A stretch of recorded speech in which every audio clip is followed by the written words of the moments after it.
Imagine a vital public service, one that's been a lifeline for generations, just vanishing. Today, we're digging into the story of the Saskatchewan Transportation Company and what happens when a 70-year-old institution suddenly comes to the end of the line. So, yeah, think about it. A bus company that's been running since 1946. I mean, that's practically a lifetime. And then one day, bam, it's just gone. For good. That's exactly what happened to the Saskatchewan Transportation Company, or STC. After 70 years on the road, it just stopped. And look, this wasn't some slow, drawn-out fade away. Nope, it was a sudden, hard stop. This quote from the Crown Corportation lays it out in black and white.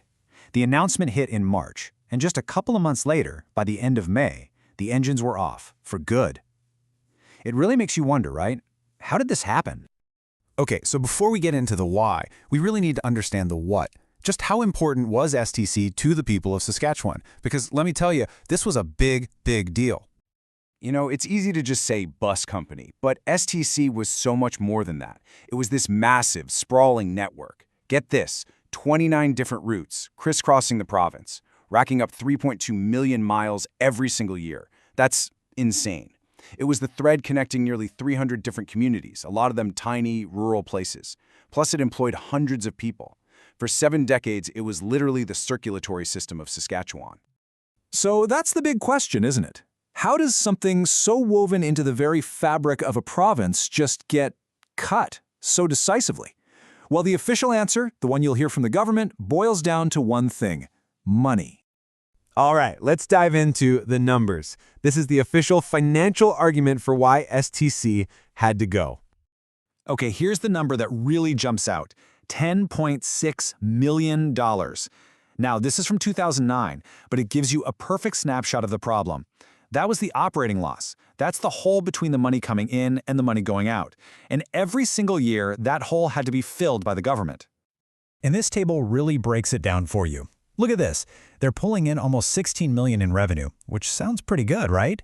But they're spending over $26 million just to keep the lights on and the buses running. You don't have to be a math whiz to see that's a big problem. A huge shortfall that, well, taxpayers ended up footing the bill for. And this wasn't just a one-off bad year.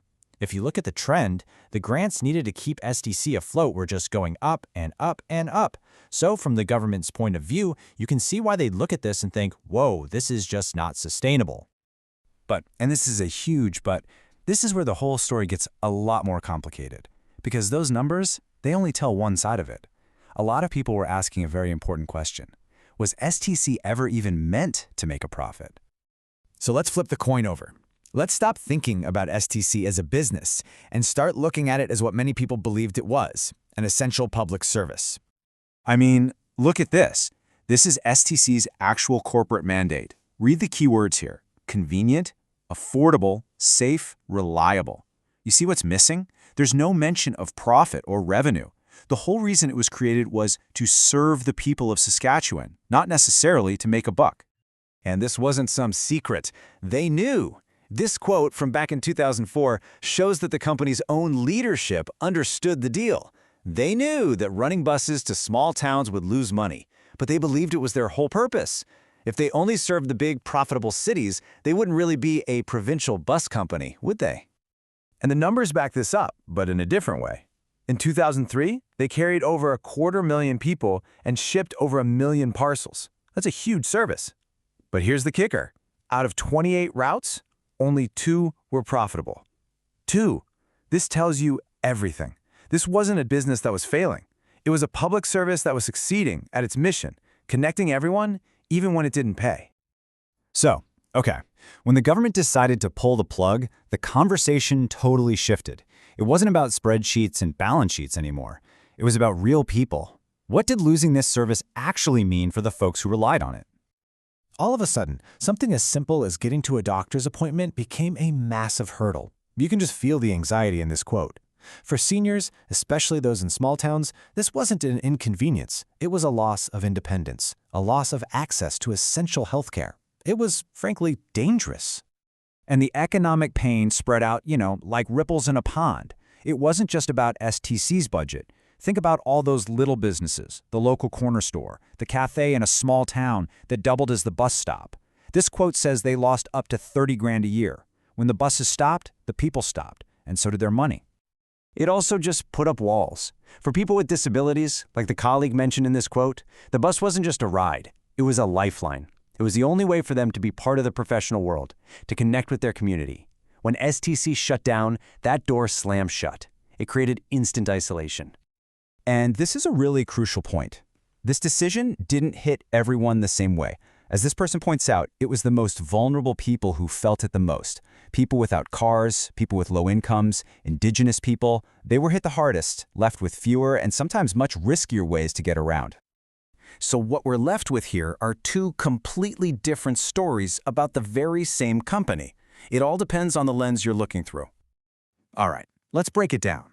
On one hand, you have the government's perspective. STC was a business bleeding money, a drain on taxpayers that just wasn't sustainable. Shutting it down was, in their eyes, the responsible thing to do. But on the other hand, you have the view from the ground. STC wasn't a business at all. It was an essential service, a lifeline. Its value wasn't something you could put a price tag on, and getting rid of it caused real, tangible harm and social isolation. And that's really what this whole story boils down to. It leaves us with a really tough question, and it's one that's way bigger than just one bus company. How do we measure the true value of a public service?